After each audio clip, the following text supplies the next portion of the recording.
Guys, for the first time in history, we do not have a Speaker of the House. Oh no. Listen, a couple of weeks ago, we basically were all scared to death. Why? Because the government was about to shut down. Like, imagine all of the people that were furloughed. Seriously, they would have been working without any type of pay or obviously potential hopes of pay once, the government got funded again. Basically, guys, and this is also coming out of us losing our almost perfect, well, literally our perfect credit rating, right? Guys, we're not doing good right now. We need help. Can someone help us, guys? Always to change every single thing, every single person that's in that room, right? May just need to be changed in the House of Representatives or something, bro. Because we should not be fighting over this nonsense. Okay. All right. Listen. So. Let me break it down. So the Republicans, basically what they wanted was better border security and less money leaving the United States of America going to the Ukraine. Why? Because of the economy and obviously the inflation. And the Democrats, basically what they wanted was a pay raise for the people that are in the House of Representatives, obviously, because, listen, the times are hard. They wanted a pay raise. And they wanted to continue sending money to the Ukraine and also increase that budget to send even more money to the Ukraine in this absolutely crazy time we're in. Okay. And then obviously, nothing for the border at all. Right. And so McCarthy, the former House Speaker, has, he was like, listen, let's try to win some type of, I don't know, justice, let's say, from the other side, and that didn't work. They messed it all up, bro. That didn't work at all. You thought they were going to be loyal to you, bro?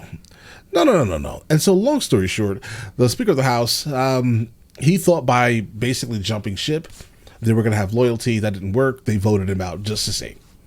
Right.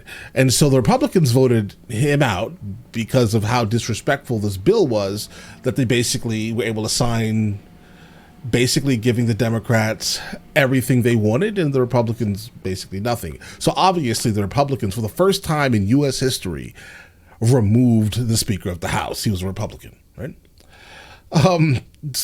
Yeah. And then, so it went up for vote, and even the Democrats were like, yeah, nah, bro.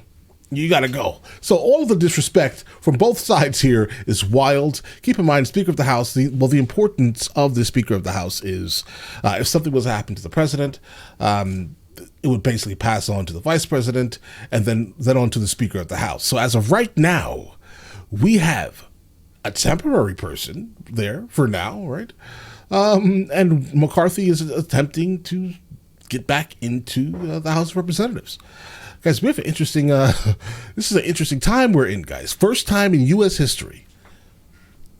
I mean, listen, we have a lot of firsts. The first time we're at $33 trillion in debt. Guys, keep in mind, that's up 40% of the money we've basically ever seen type of thing, guys, right?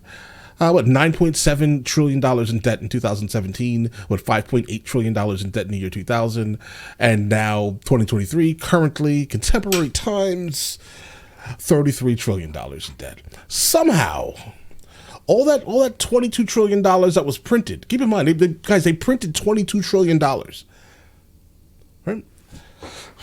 We have a problem, okay? But let's go ahead and jump into this video here, guys.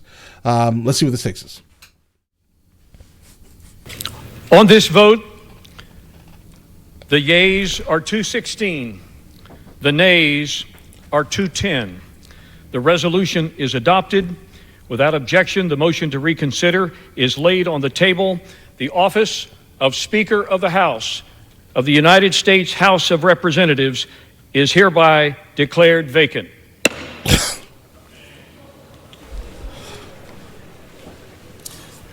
An historic moment. For the first time in the history of the United States, the Speaker of the House has been removed.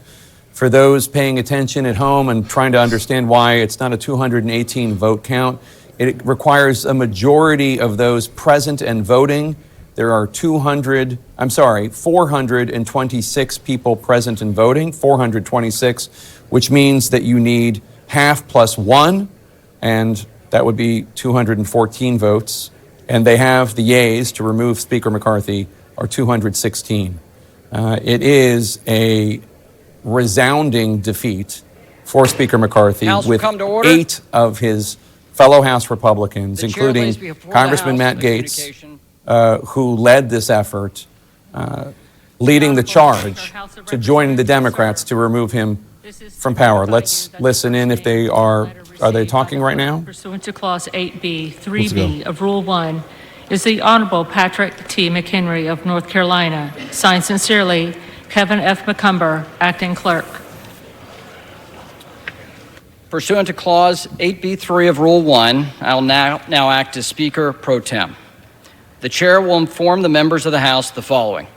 The office of the Speaker was rendered vacant pursuant to the adoption of House Resolution 757. And guys, keep in mind, we're going to go through the same thing in about a little less than 45 days, guys.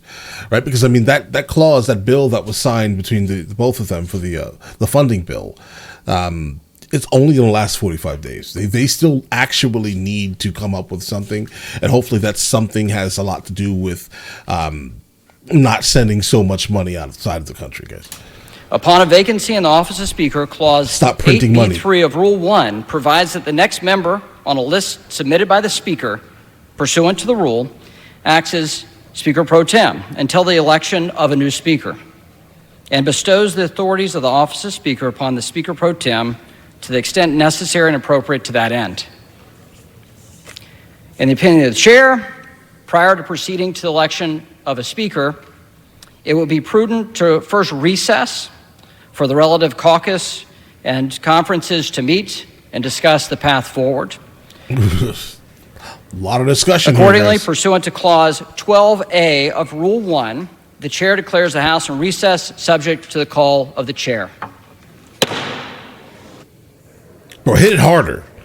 Hit it harder than that next time. An angry gaveling down by the man named as Speaker pro tem, meaning he is the temporary Speaker of the House. That is Congressman Patrick McHenry, a Republican from North Carolina, a close ally of Kevin McCarthy, who is no longer the Speaker of the House. Let us go to Manu Raju, who is outside the House chamber. Manu, a devastating day for former Speaker Kevin McCarthy, who told reporters that the 15 rounds he went through of balloting in January taught him how to govern. Apparently, not so much.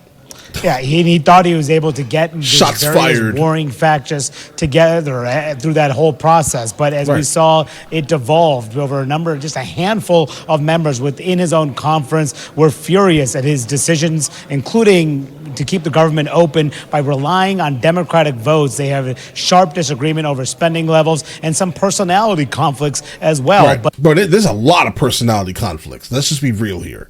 There's a lot of that. But let's just be honest here.